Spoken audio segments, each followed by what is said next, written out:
I still remember the way my new COO leaned in my doorway, waving a spreadsheet like it was evidence of a crime. He told me I was wildly overpaid and announced he was slashing my compensation on the spot.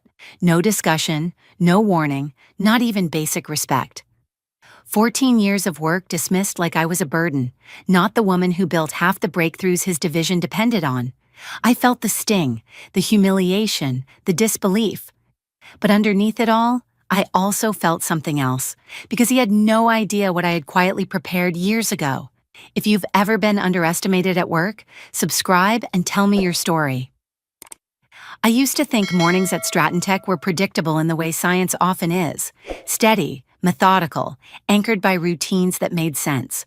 I would come in early, long before most of the executive floor, pour my coffee, and lose myself in composite simulations before the building even felt awake. 14 years of that rhythm had shaped me into someone who found comfort in precision, in small incremental victories, in the quiet before the noise. That morning felt no different, at least at first. I was reviewing thermal stress curves for our next-generation lattice structure, red pen in hand, the kind of focused work that made the rest of the world fade out. But even in that calm, something in the air felt off, like the room was holding a breath I couldn't hear yet. Maybe it was the recent arrival of our new COO, Elliot Vance, a man who behaved like the building owed him applause for every step he took. He had only been here a couple of weeks, but that was enough for rumors to spiral. People talked in hallways again, not about science, but about cuts, reorganizations, efficiency decks he carried around like holy scripture. I wasn't naive. I knew how fast someone like him could shift the balance inside a place like Stratton Tech. I just didn't think he'd turn his attention toward me quite so soon. Still, that morning I tried not to dwell on him. My team relied on me to keep our division stable, and the work mattered far more than some executive chasing a cost savings headline. I checked the time, 10:03 a.m., and took another sip of coffee, now lukewarm. I had a meeting later with Jenna, one of my junior researchers, to go over her stress test results. She'd been improving so much, finally trusting her instincts. Mentoring people like her had become one of the parts of my job I protected the most, even when leadership tried to bury it under spreadsheets. The building hummed the way it always did, the elevators clicking faintly, HVAC shifting with the outside temperature. My office sat on the 22nd floor overlooking the river, the skyline reflecting off the glass like a second city layered on top of ours. A quiet, steady life built on years of proving myself, solving problems no one else could, and carrying projects that had saved Stratton Tech from collapse more than once. That stability felt real, earned, even if I had learned long ago that titles and performance never fully protected anyone. The only thing that truly insulated you was your work, your foresight, and the deals you made when the company needed you more than you needed it. I had one of those deals buried in a drawer, untouched for years, the kind of clause people laughed at until they understood its cost. I didn't think about it that morning. I should have, because as I capped my red pen and reached for the next file, I heard footsteps, sharp, purposeful, heading straight toward my door without slowing. In the seconds before the knock that never actually came, I felt something tighten in my chest, a quiet warning I couldn't yet name, just a sense that the calm I relied on was about to shatter in a way that would change everything about the life I had built here. He didn't knock. He didn't pause. He didn't even pretend to respect the space I'd spent over a decade building. Elliot Vance pushed my door open like someone storming a room they already believed belonged to them, his shadow cutting across my desk as he stepped inside. His suit was still crisp in that way people keep it when they care more about appearances than substance, and he held a printed sheet of paper between two fingers, like it physically disgusted him to touch it. "Caroline," he said, not bothering with a greeting, "we need to talk about this." He dropped the sheet onto my desk. A compensation breakdown, mine, highlighted in yellow. Salary, research incentive bonuses, patent royalty shares, performance-linked escalators. He'd circled the total in thick marker, as if adding visual insult would somehow make the numbers different. "This is outrageous," he said calmly, which somehow made it more offensive. "You're making almost 40% more than the industry average for a division architect?" He leaned back slightly, crossing his arms. That ends immediately. For a moment, I wondered if I'd misheard him. I waited for him to follow it with context. A joke, some thread of professionalism, but Elliot only stared at me like I was a miscalculation he had discovered in a spreadsheet. "I'm sorry," I said slowly. "What exactly is ending?" "Your compensation," he answered, as if explaining a basic process to someone unqualified. "We're reducing it by 35%, effective immediately, and your decision-making authority over the thermal composite program is being reassigned to my office." The room went painfully still, not because of the numbers, though that alone was enough to wind me, but because he said it so casually. As if years of breakthroughs, patents, international deployments, budgets I'd salvaged, crises I'd solved, that all meant nothing beside a single line item he thought he could optimize. "You're cutting my pay by 35%, I repeated, my voice steady even as heat surged beneath my skin.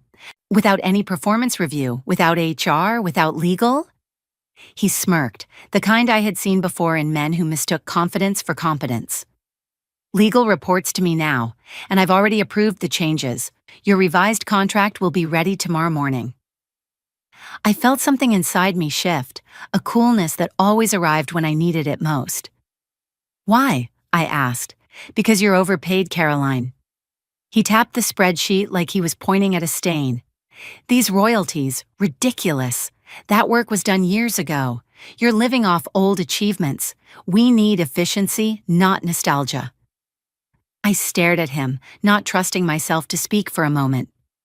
"My old achievements," I said finally, "are the backbone of this division.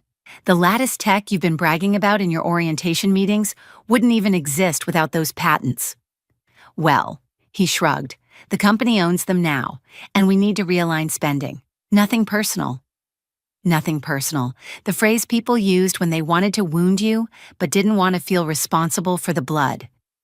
I took a breath, not for calm, but for clarity. I needed to stay sharp. "I'd like to review your proposal with legal before signing anything." "There's nothing to review," he answered. "It's done." He turned toward the door as if the meeting was over. Then, almost as an afterthought, he added, "This is a good opportunity for you to prove you can still bring value. If your future results justify it, maybe some of this will be revisited." He walked out without waiting for my response. My hands didn't shake. They didn't need to. All the shaking happened inside. Rage, disbelief, the sharp sting of humiliation. But threaded beneath it was something else, something steadier and far more dangerous. Memory. A clause. A forgotten agreement. A protection no one here except me remembered existed. I looked at the door he'd walked through, then at the spreadsheet he'd tossed onto my work. 35%, immediate reduction, authority stripped.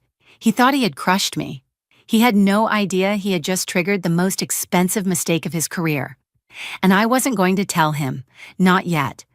For a few minutes after Elliot left, I didn't move. Not out of shock, but because I needed the silence to settle inside me like dust, revealing the outline of something buried. 35% wasn't just a pay cut, it was a trigger. A boundary written 13 years ago when Stratton Tech needed me more than I needed them, back when my first series of patents were the only thing keeping a half-funded materials program alive. I opened my bottom drawer, the one I almost never touched anymore. Beneath a stack of old notebooks and a spare set of safety glasses sat a plain, worn folder, cream-colored, slightly bent at the edges, untouched for years and yet unmistakably important. My reflection wavered faintly on its surface. As I pulled it onto my desk, I flipped it open. Employment agreement, patent transfer contract, royalty structure. And there, in the same ink I remember watching my attorney write with, dark blue, decisive, was the clause she'd insisted on adding, Section 9, Subsection D, Compensation Protection and Equity Trigger Clause. It stated, in painfully clear language, that if Stratton Tech ever reduced my compensation or research authority by more than 15% without documented performance issues, a mandatory equity trigger process initiated automatically.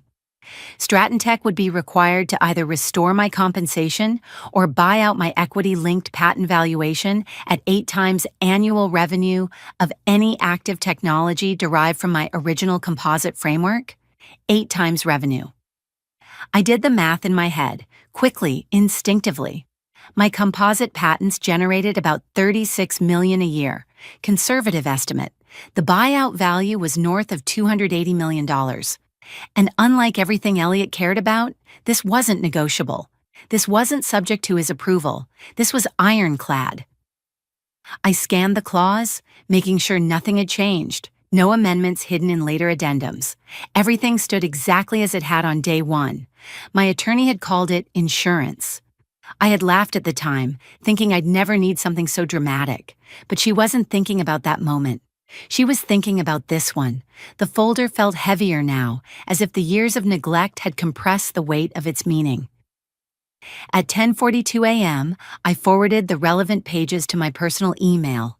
Then I picked up the phone and called Donna Ruiz, our chief legal officer, who had been with Stratton Tech even longer than I had. She answered on the second ring.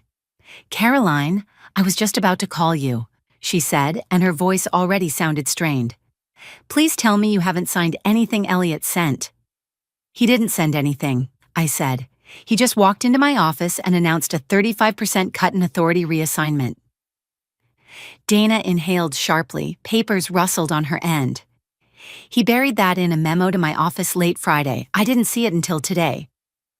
"Caroline, did he review your original employment agreement before doing this?" "No," I said quietly. "He reviewed whatever is in my current personnel file. The 2011 contract isn't in there." Silence, then a low exhale. "Caroline, this triggers your clause, all of it." "I know. Do you understand what the valuation is now?" "Rough estimate, 280, 290. Another silence, longer. "I need to call the CEO," she said finally. "Do not communicate with Elliot, not at all. I'll update you soon." When the line went dead, I looked back at the folder, its edges curled from time and humidity. 13 years ago, I didn't realize I was writing the future. But now, sitting at my desk with the morning sun hitting the glass, I understood. I had just been handed my power back, not through force, but through preparation. And Elliot had no idea what he had awakened. The next morning, I walked into Stratton Tech knowing the air would shift the moment I stepped inside. People could sense when something was wrong at the executive level. It traveled through the building like pressure changes before a storm. I headed straight for Conference Room A, where Dana had told me the meeting would be held. The glass walls were fogged from the temperature difference, giving the room a blurred, opaque feel, almost like it knew what was about to happen and wanted to hide it. When I opened the door, the room was already halfway full. Grant Whitaker, our CEO, looked up from a stack of reports and gave me a nod that carried more apology than greeting. Dana sat to his right, posture straight, jaw tight. 2 finance officers were typing something furiously on their laptops, and at the far end of the table, looking mildly irritated as if he'd been dragged here unnecessarily, sat Elliot. His expression shifted the moment he saw me, confusion mixed with annoyance, like he couldn't understand why his employee had been invited to a meeting meant for executives. "Morning," Grant said, gesturing for me to sit. I chose a chair across from Elliot. The tension felt sharp enough to cut. Grant cleared his throat. "We're here to discuss the compensation changes proposed yesterday." "There's nothing to discuss," Elliot inserted before anyone else could speak. "I already approved the adjustments. HR is preparing her updated contract." Dana set down her pen with a click that sounded louder than it should have. "You can't approve them," she said evenly. "You never reviewed her original employment agreement." Elliot's eyebrows pulled together. "Her personnel file is complete. I checked it." "You checked the current file," Donna corrected. "Not the foundational contract from 2011. It's stored separately because it contains patent-linked provisions that required long-term legal oversight." He blinked, visibly thrown off. "What provisions?" Dana pulled out a printed copy of the clause and slid it across the table. "This one." Elliot scanned it, brow furrowing. "What am I looking at?" One of the finance officers spoke without lifting her eyes from her laptop.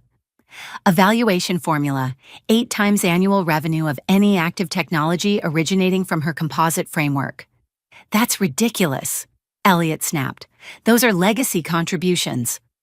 36.4 million in revenue last year alone, the finance officer continued, which values her equity trigger buyout at roughly $291 million. The room didn't breathe for a moment.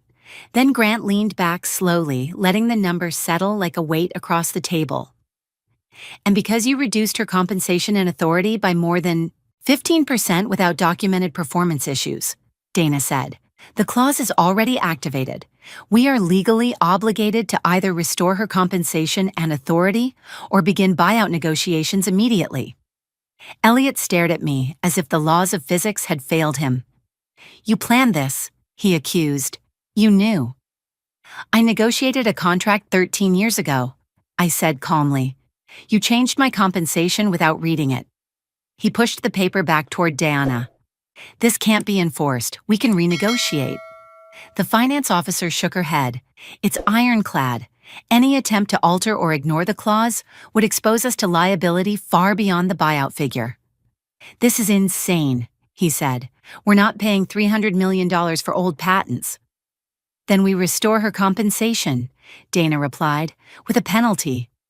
Grant looked at me. What do you want, Caroline? I took a breath, feeling the room tilt slightly as every pair of eyes locked on me. I want to keep working, I said, but I will not stay under someone who treats my contributions like cost excess instead of the foundation of half this division. I want full restoration of compensation, reinstated authority, and protections ensuring this cannot happen again. If we do that, Elliot protested, my restructuring plan collapses. The board expects savings. Then the board will hear that you triggered a mandatory equity buyout approaching $300 million. Dana cut in. I'm sure they'll understand why your plan collapsed. Grant's face tightened. Elliot, he said quietly, please wait outside. I'm the COO, he barked. I have every right to... Now. Elliot stood stiff and left the room. The door didn't close quietly. Grant waited until his footsteps were gone. Then he turned back to me. Caroline, he said, voice lower, you hold all the leverage here, and frankly, after what happened, you deserve to. He folded his hands.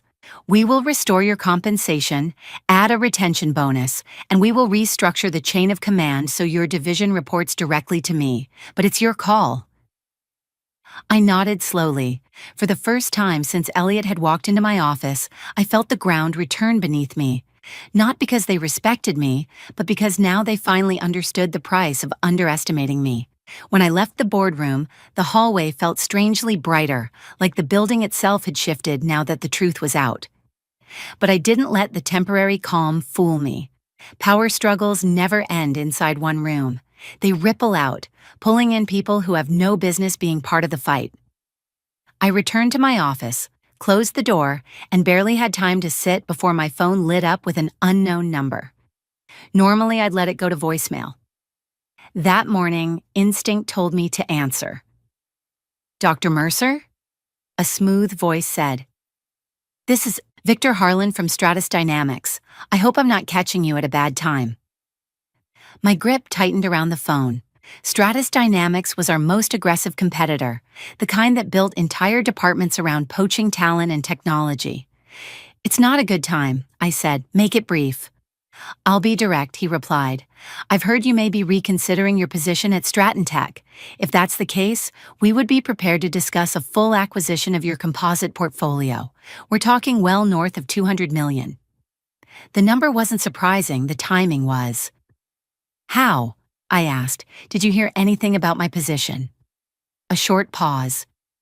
Mutual contacts, he said lightly. I didn't respond, because there was only one person reckless and arrogant enough to leak internal chaos to a competitor in the middle of a corporate fire, and he'd just been asked to wait outside a conference room. Victor continued.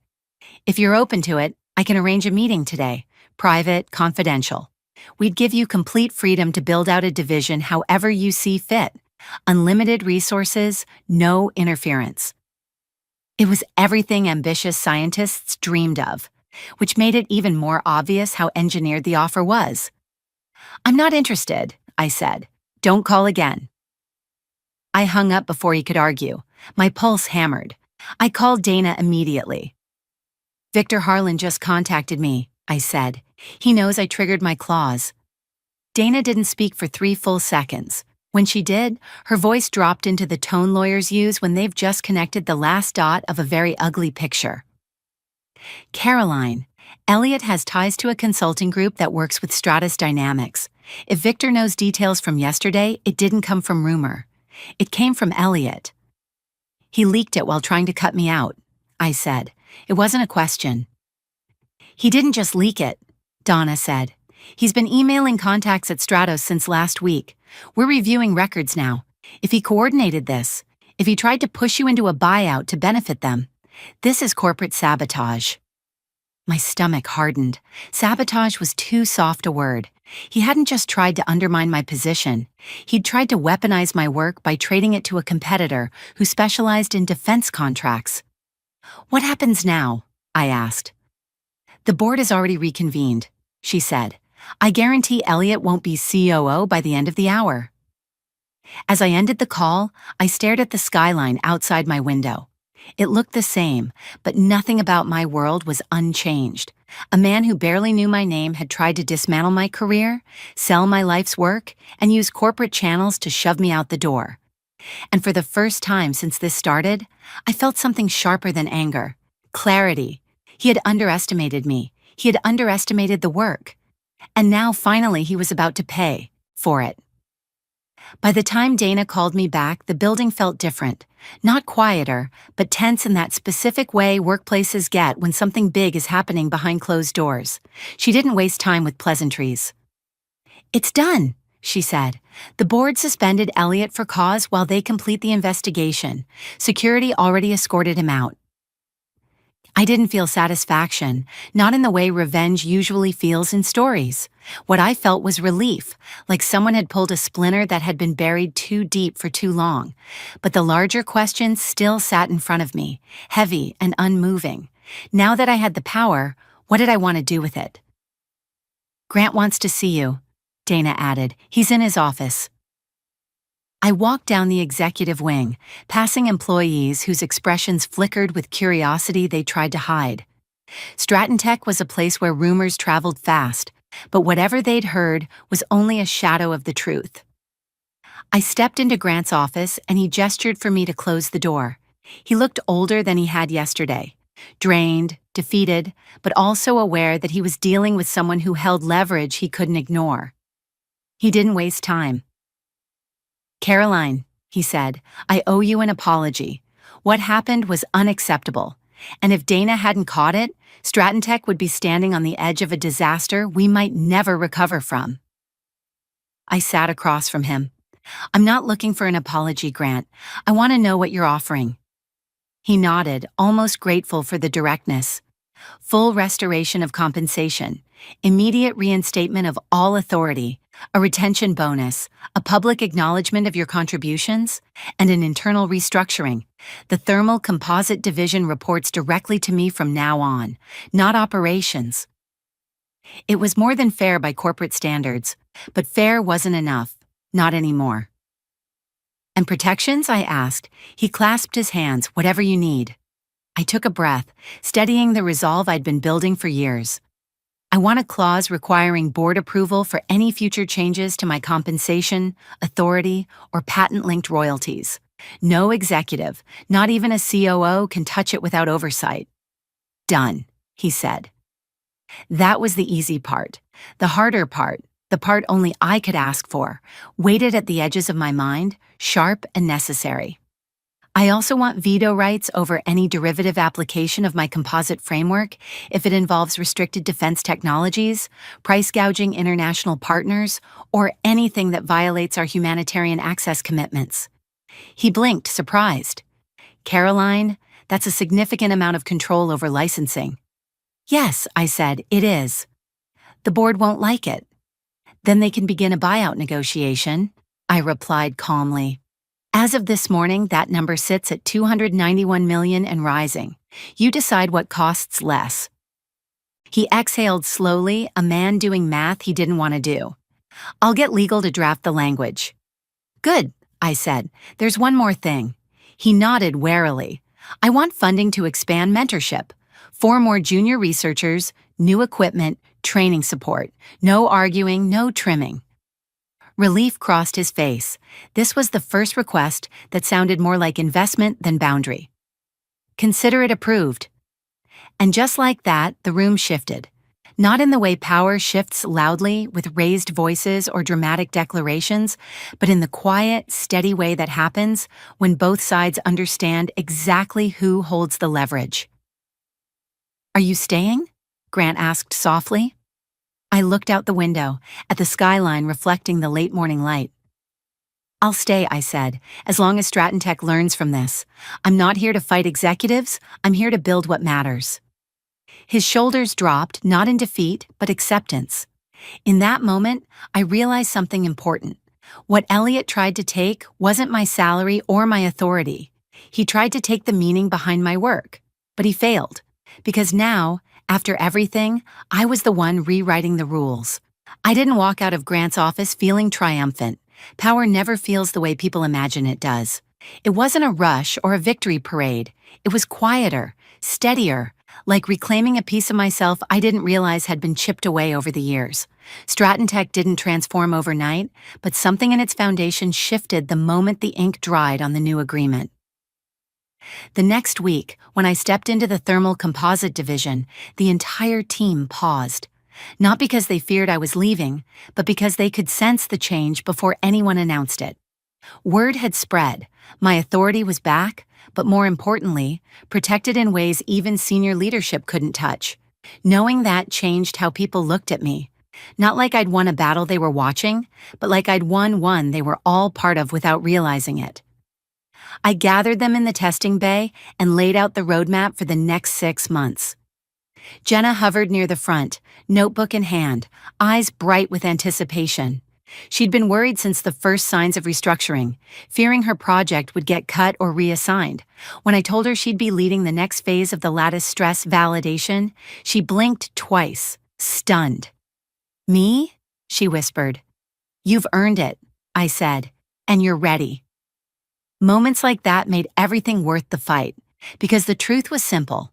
People like Elliot always saw teams as numbers on their spreadsheets, but the work lived and breathed because of the minds behind it, minds that flourished when protected, not squeezed. Over the next year, our division expanded faster than any projection had predicted. 4 new doctoral candidates joined the team, each bringing perspectives that cracked open. Solutions we'd been circling for years. The new equipment budget let us build the experimental suite I'd been dreaming about since my 3rd year at Stratton Tech. And with the humanitarian veto clause in place, I didn't lose sleep wondering whether my composites would be twisted into something they were never meant to be. We completed the next generation lattice system 2 months ahead of schedule. It changed everything: lighter, stronger, cheaper to manufacture, adaptable enough to support infrastructure in countries that needed it most. I personally oversaw pilot deployments in Kenya and Nepal, watching communities build safer structures using tech that had been born on my office whiteboard years ago. Stratton Tech tried to call it a company milestone, but people knew where it came from. They knew the work had survived because someone refused to let it be controlled by the wrong hands. As for Elliot, he didn't return. The board released a carefully worded statement about contract violations and breach of fiduciary responsibility. No fireworks, no lawsuits, at least not publicly. But I didn't need spectacle.